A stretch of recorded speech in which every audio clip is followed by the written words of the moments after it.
Claudine Hemingway is a descendant of famed writer Ernest Hemingway.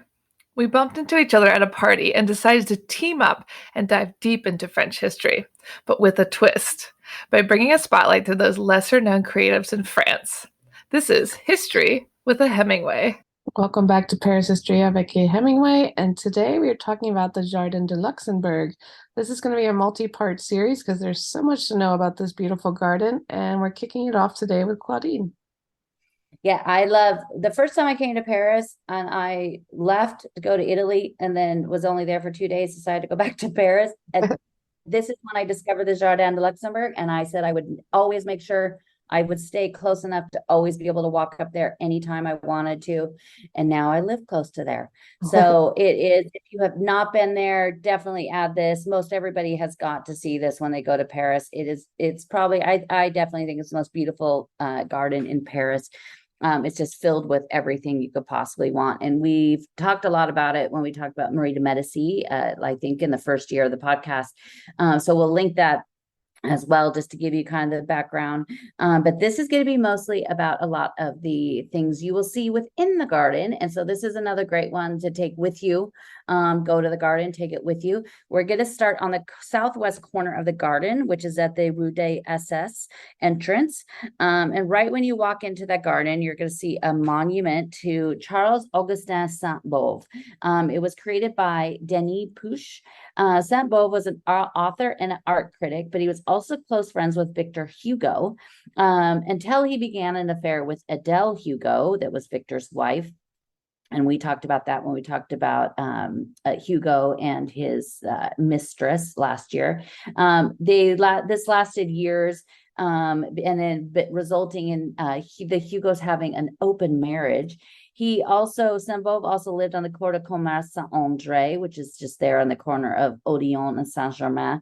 But Sainte-Beuve's novel, Volupté, was the result of he wrote that as a result of their affair. So if you want to get a little insight into this, this French affair, check that very old book out. A very old book. The very old book. Right past that is another monument. There is 107 statues and monuments in the park, and most of these are dedicated to all the creative types, the authors, the artists, people that were a huge impact, that left something to the country of France and the world at that point too. So it's really cool to walk through and to see all of them. I love to take people in there and just share all of them with you. And I've definitely seen all of the statues in there at this point a few times, but the park is massive. So if, you want to spend an entire day there, that's probably how you would have to do it to be able to see everything. It's kind of like the Louvre, If you wanted to go walk up and spend 10 seconds looking at something, you could probably see it all, within, 7 hours. Yeah, exactly. But there is another statue. It's the Joie de la Famille by Horace Pavillon. It was done in 1888. It was originally titled Happiness. It was shown at the Salon in 1889 in plaster, and the French state bought it and commissioned it to be done in marble. It was first put in to Versailles into the garden, but then was placed here in 1890. So it is just kind of a lovely little statue dedicated to the happiness of family. Oh, that's sweet. Isn't that sweet? To the left is a really cool building, and it is the Pavillon Davos. It was done in 1867. It's designed by the architect Gabriel Davos, who designed features that you see all over Paris every single day, including the former Trocadero Palace that you spend probably every day of your life at. But the Trocadero Palace that used to be there, that is not there anymore. We talked about it when we talked about the Trocadero. I wish it was. It was just amazing Byzantine building. But he designed that. Now it's gone because it was done for the exhibition. He also did the Fontaine Saint-Michel. He did the Fountain of the Palm Tree at the Square du Châtelet. He also did all of the original press kiosks and all the benches of Paris. So when you see all those wonderful green benches all over the city, Davio did that. No way. Yes. I love it. He worked with Baron Haussmann, of course. He built in 1867. It was the first a refreshment stand that was there in the park. Today, as part of the beekeeping school and the horticultural school, it holds events and lectures in there, as well as summer art exhibitions by local artists. But I mentioned the beehives, the beekeeping. Looking just to the right of that is the apiary ruche. It was created in 1856 by Henry Ramet, and it was one of the oldest in Paris. In 1866, it was removed by Haussmann, but replaced again in 1872 until today. It is one of the oldest beekeeping schools in France and even in Europe. And they still train people there to be beekeepers. I love that. Which I don't think I could ever do because I'm always terrified of me to get stuck.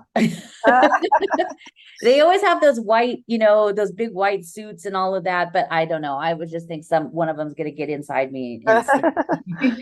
But each year in September, they hold the Fête de Mie, and that is when they sell the honey. And it's one weekend. It's basically a Saturday. It's sometimes the same weekend as Patreon, but a lot of times it's the weekend after. And I have missed it the last 2 years. You have to get there and line up early. They have a limit of 2 jars per person. And it is like the number one, it's like the biggest thing. So one of these years, next year, I'm going to do it. I'm going to put it on my calendar as soon as I see it, and try to get there to get some of the honey that comes from the Jardin de Luxembourg. I want to have some of that honey too. Let's go line up. I know, we'll go get some, but in the garden itself, there's also about there's like 200 different kinds of trees, and they have an orchard that's there on the side not far from there, that's apple and pear trees. You could walk by and you see all of these. So these are probably, and they don't use pesticides in France, so these bees are probably the happiest bees there are in the world, because there's so many different flowers and plants and everything for them. And I bet that honey tastes delicious. Oh, I'm sure. And they say the local honey helps protect your immune system better. Yeah, so I think that's like sometimes I've heard that about with your with allergies, to have honey from your area. Yeah. But then there's also people say it's an old wives' tale. But I don't know. I mean, it doesn't hurt. It doesn't hurt to have the honey. Put it in your tea and see if it works. Exactly. Yeah. But right past there is another monument to Jose Maria de Herrera. He was a Cuban poet and a man of letters. He was part of the Parnassian group and Guy de Maupassant. So he lived up there at just very close at Montparnasse, because the garden kind of ends really at the edge of the Boulevard Montparnasse. And then also right there, you see the pétanque players. These are like the real hardcore pétanque players. You don't go strolling in there and smile and say, "Hey, can you teach me how to play?" You better know what you're doing. But they're also really nice. Sometimes it's just fun to go watch them. There are a bunch of these like cute little old guys playing, and they also have their wine, and they each have a little locker to put their pétanque balls in. And it's actually really fun to go watch, just to sit there, and they take it very seriously. Right there is also a little monument to Chopin by Paul Desbois that was done in 1900. It was debuted on the 50th anniversary of his death on October 17th. The original bust was removed and sent to Poland in 1929, but in 1942, a bronze was recreated and then added there, but then it had been removed and melted down by the Vichy regime. And then later, after the war, the Polish people ended up making another copy and moving it back there. What? As they should. Yeah. So it's all, it all comes around. Chopin, of course, we just mentioned him last week about a little bit about Delacroix, because Delacroix painted a painting of him and his partner at the time, Georges Sand. And then when they broke up, they asked Delacroix to cut it in half. So now it's 2 separate paintings. The Chopin one is in the Louvre, and I'm not sure where the Georges Sand version is, but Georges Sand's also in the park. We'll talk about her a different day. But you'll also come around the corner and you'll recognize someone that doesn't need an introduction. And that is, of course, she is known as Liberty Lighting the World. Or you may know it more as the Statue of Liberty. She was created in 1889. The original that was here was now in the Orsay, that's right there in the entrance when you walk in. This one was moved in 2012. It was given to France by the widow of Bartholdi. And it was given to the Musée de Luxembourg. It was inside there until 1905 when it was placed outside in the museum at the park entrance, kind of where we're going to end up the tour that's right there at the edge of the museum. The tablet on this one, which is different from what you see in New York City, this one says November 15th, 1889. That was the year that she was inaugurated in Paris. So that's when you see it in America, it says July 14th, but in France, it'll say November 15th. Or July 4th. Did I say the 14th? July 4th. And it is next to an American oak that was dedicated to the victims of 9/11. It was a gift from the American community in Paris. And it was planted on January 30th, 2002. But I don't think it's does so well in Paris because it doesn't look very good. The last couple of years, it looks like it's barely holding on. So hopefully maybe they need to take it up and put it in the orangery and give it a little bit of love, because I'm not so sure an American oak does so well in France. But one reason I usually take a lot of people over here to see this is because Mr. Ernest Hemingway loved to come and visit her when she was down closer to the Luxembourg, which was basically right up the street from where he lived with Pauline. And this was when, he was on to his second marriage with Pauline Pfeiffer, and he would go to visit her, visit the Statue of Liberty, kind of like some people would go visit a favorite saint in a church. I always love to find, Jeanne d'Arc and Geneviève, but he would go there and kind of go there to talk to her, like you would go, pray to a saint, and kind of think, maybe I should just give this up and go back to America. And he'd always go by and visit her and talk to her. But that statue, of course, is the one in the Orsay. But, you could go there and do the same thing. Maybe, if you need to, think about, do you want to go back to America? Maybe just go visit the Statue of Liberty and have a chat with her. Talk to her. Right around the corner is the monument to Edward Brownlee. He was a physicist and a professor. He invented and discovered wireless telegraph. So I guess we could thank him for, eventually the internet. Wait, really? The wireless telegraph. So all of those things ended up, that you could have telephones and the internet and everything that we do now wirelessly. Thank you. Thank you, Mr. Brantley. And then also there's a monument to Paul Verlaine that was done by Auguste Nierhazan Rodot in 1911. Verlaine was a French poet whose poems were used as clues by the resistance when they read them over the radio. His personal life sort of overshadows this, but most people don't know it, except for I share the story all the time because I love it. Paul Verlaine was a little older, but he ended up in 1871, met a very young Arthur Rimbaud. Rimbaud was a young poet himself. He was a fan of Verlaine's works, and they had a little correspondence back and forth with each other. And Verlaine invited him to come up to Paris and said, you should come up here, because there's all of this, there's other writers and other poets, and this would be a great place for you to learn. And so he ended up coming up here. He got off the train. He went to his house. Paul was not there, but Paul's wife was there. And then ended up that he and Paul became very close, so close that they became to have a romantic relationship.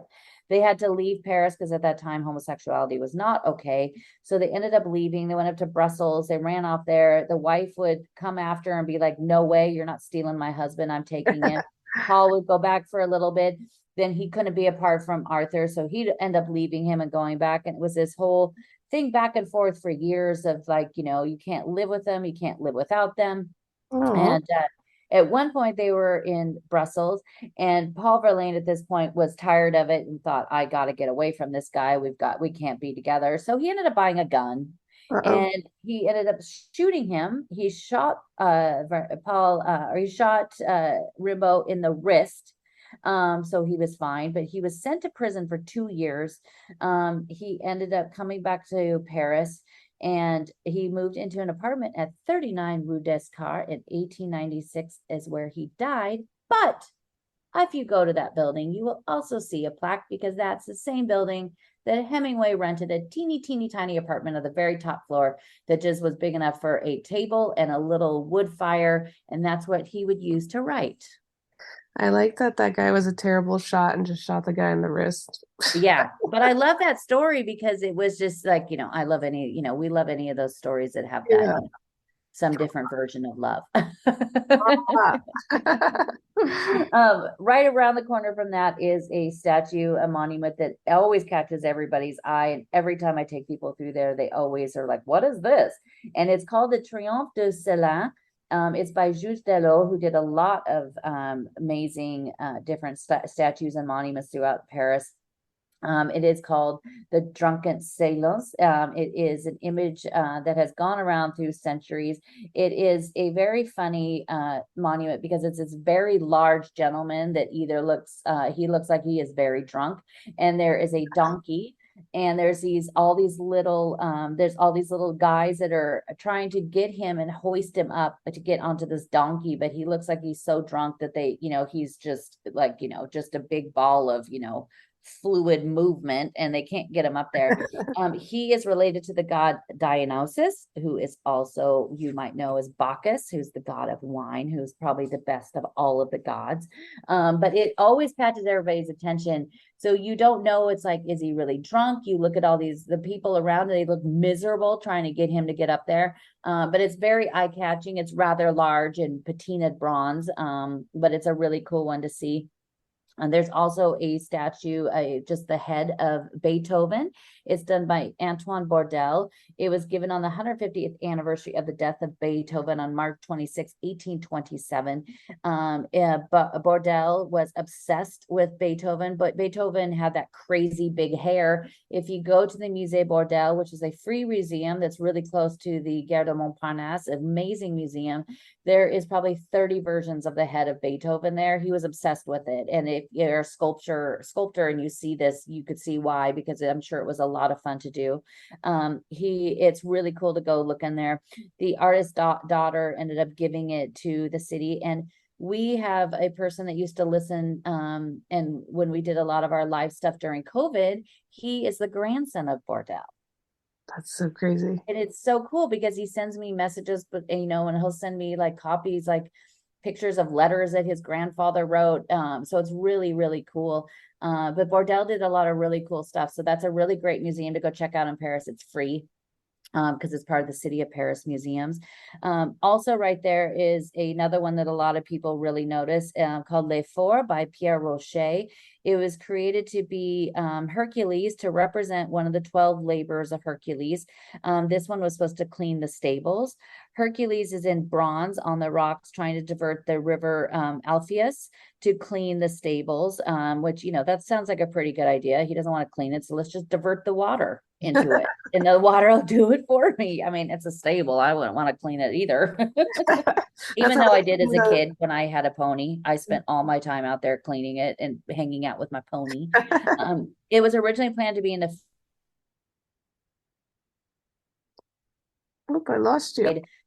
it'd make a lot of sense if there's water running through it. It was purchased in 1802, and it was decided, because of the cost of it, to put it in the fountain. It was just decided to stick it here in the garden instead.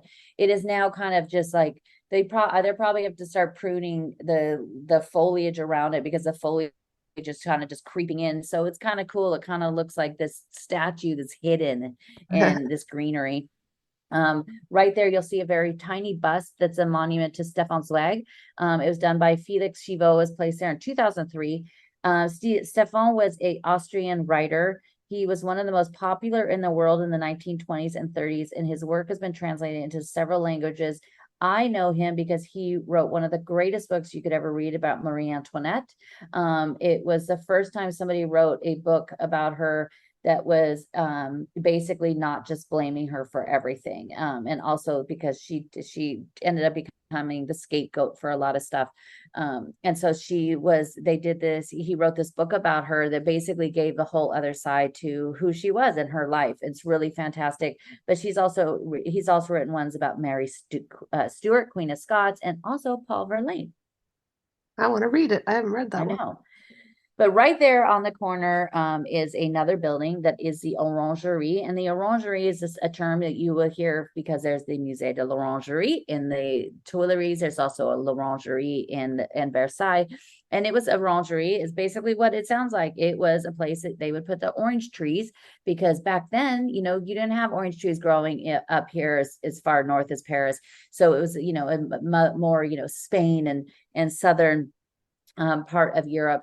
And so if the king has an orangerie and he could be like, well, I have my own oranges and lemons, so it was quite prestigious to be like, well, how can you have oranges? They don't grow there. It's like, oh, I have a special building for them. So they have an orangerie. It's still used for that today. So if you go there right now, because it's a winter and it's cold, this is where they keep all the trees that are in the great big amazing boxes that you could find all over the garden. They put those in there. So there are, a million different kinds of trees in there. There are orange trees, pomegranates, palm trees, all of those. And every year in October, it's always sad when you start to see them getting picked up to be taken away.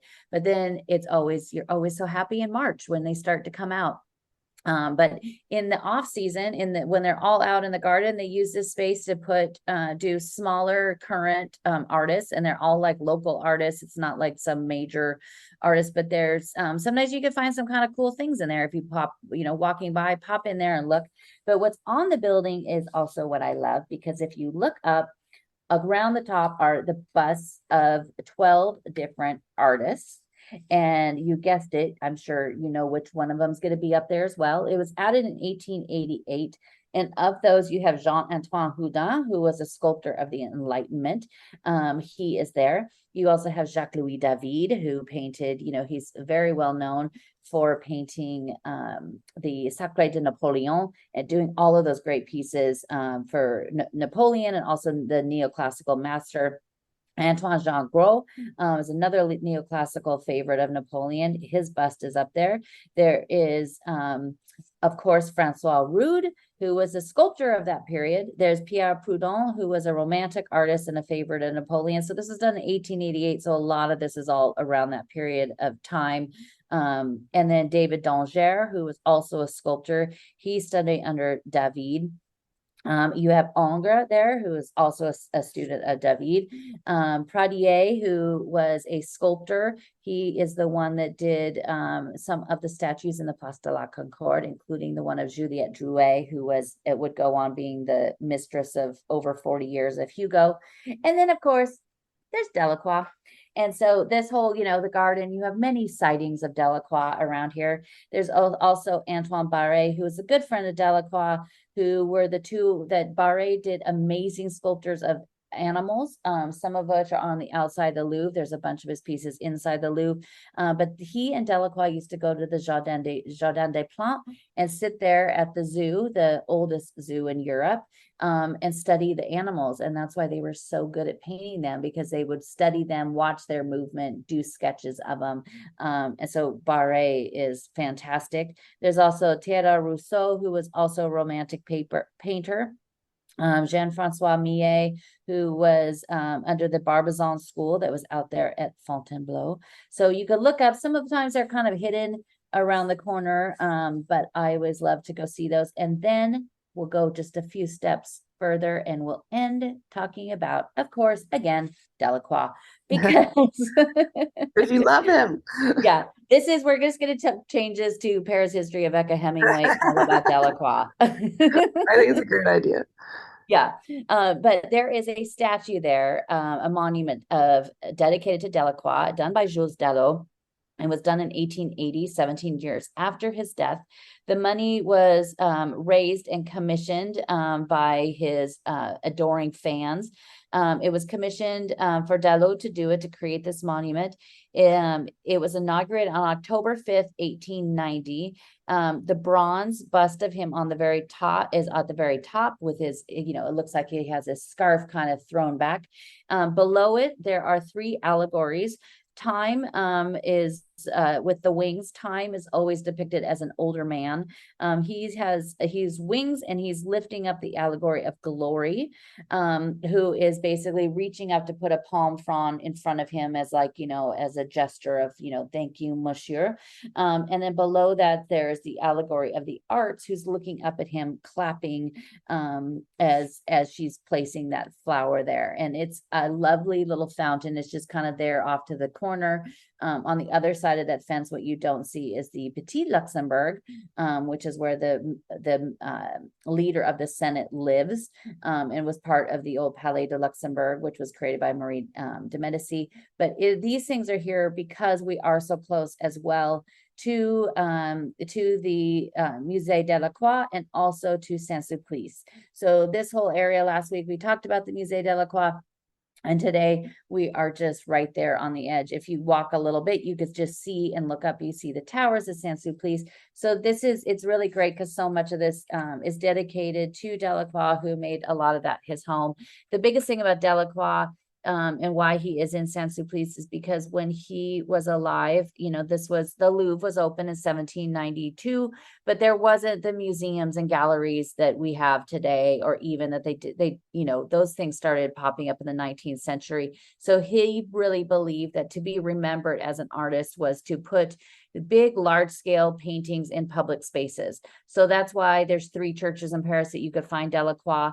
You could find him in government buildings. A lot of those, sadly, you can't go into now except for that weekend in September. But, the Hotel de Ville, before it burned, we had a bunch of Delacroix in there. But the Palais Bourbon and the Senate that's right there, so many buildings have Delacroix, and he really urged other artists to do that so you could be remembered. And it's really great because now you could go and see, Delacroix in these places for free. Smart guy. He was a very smart, handsome fella. We love him. I love him much. Well, that concludes the first segment of our visit to the Luxembourg Gardens. Make sure you tune in next week as we continue our journey around the garden, and check out Claudine's website, claudinehemingway.com. Thanks for listening today, guys. If you're interested in learning more about Claudine, her tours, history, and the beautiful photographs that she posts all over Instagram, tune into her website, claudinehemingway.com.